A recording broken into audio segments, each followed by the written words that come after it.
faults is becoming a more complex task in the workshop. This is due to technology becoming more advanced as control units monitor more systems. In this video, we'll cover how we can use readiness monitors to help diagnose vehicle faults and verify system repairs. OBD2 monitors the performance of emission-related systems to keep engine pollution to a low level. The purpose of these monitors is to ascertain whether the conditions for running certain DTCs have been met. Before certain monitors can complete, a drive cycle containing the enable criteria may need to be performed. Let's look at component readiness monitors in detail. There are different types of readiness monitors: continuous and non-continuous. A continuous monitor does not require a drive cycle to complete. For related DTCs to run, they require minimal enable criteria.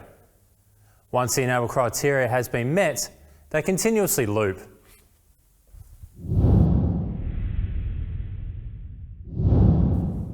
We'll have a look at a map sensor. The conditions for running this map sensor DTC is ignition on.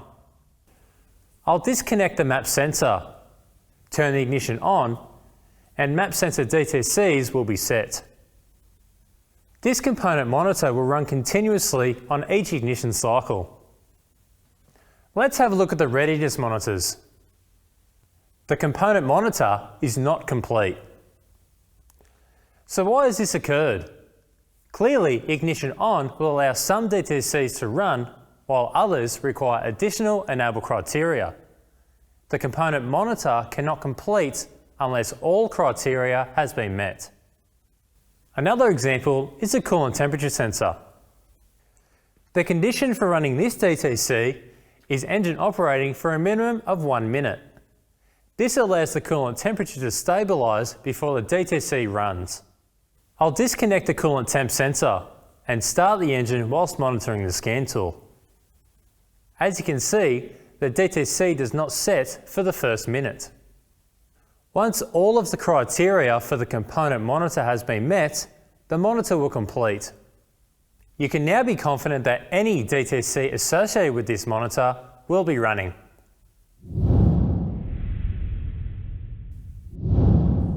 A non-continuous monitor requires even more enable criteria to be met before the diagnostic can run. Have you ever experienced an emission-related fault that you were unable to reproduce and assumed it was an intermittent fault? You may not have satisfied all of the enable criteria for the non-continuous monitors. This can be achieved by using the correct drive cycle combined with any available freeze frame data. Essential drive cycle criteria must include an engine start and operation that brings the vehicle system into closed loop and includes whatever specific operating conditions are necessary either to initiate and complete a specific monitoring sequence or to verify a symptom or repair. A drive cycle is not a quick trip around the block, and they will vary between each manufacturer, but will essentially achieve the same outcome. Let's have a look at a generic drive cycle. A drive cycle starts with the engine being warmed up to operating temperature. An idle of approximately 45 seconds follows. The vehicle accelerates to 72 km per hour or 45 miles per hour using a quarter throttle opening. This should be approximately 10 seconds. This is best performed on a straight and level road surface. For the next minute, a steady throttle opening should be used to maintain a speed of between 45 and 60 km per hour or 30 to 40 miles per hour. This is followed by a 4-minute drive between 30 and 70 km per hour or 20 to 45 miles per hour. It's very important during this phase not to use wide open throttle. This will interrupt the sequence and the drive cycle will have to be started again. The vehicle is allowed to decelerate to a stop with a minimal use of the brake, and then allowed to idle for a period of at least 10 seconds. Using half throttle, accelerate to 90 km per hour or 55 miles per hour. This should take approximately 10 seconds. A steady throttle should be used. Maintain a speed of 65 to 105 km per hour or 40 to 60 miles per hour for 60 seconds. This concludes our generic drive cycle overview. By this stage, the misfire, adaptive fuel, heated oxygen sensor, comprehensive component, EGR and catalyst efficiency monitors should be complete. Let's carry out a drive cycle now.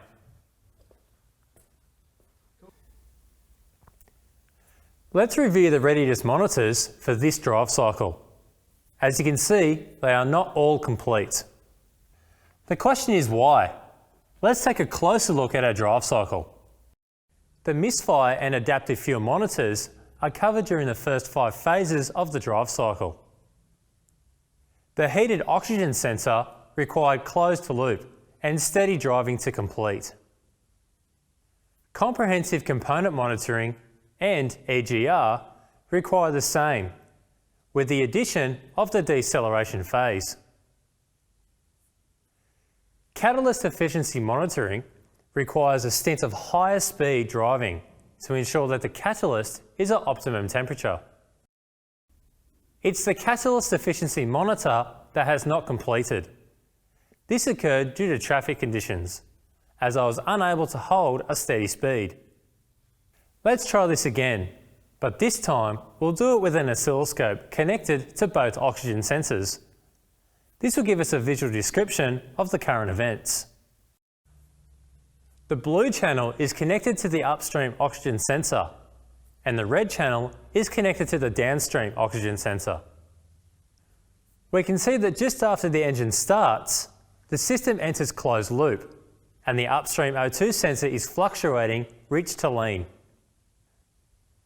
As we accelerate, the upstream O2 sensor indicates a rich mixture, and once we've reached the set speed and maintained a steady throttle, the readings oscillate once again.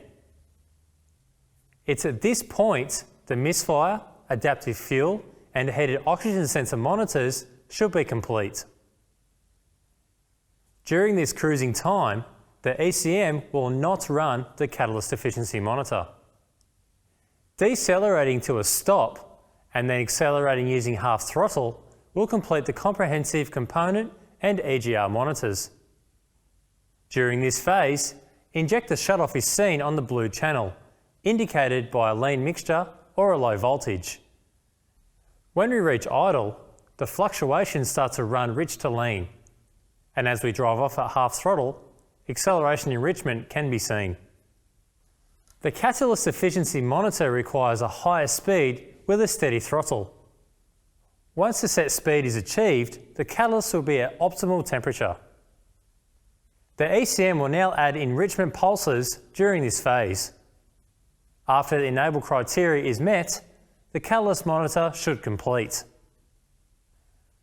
The ECM monitors the downstream oxygen sensor for any reaction from the enrichment pulse to determine catalyst efficiency.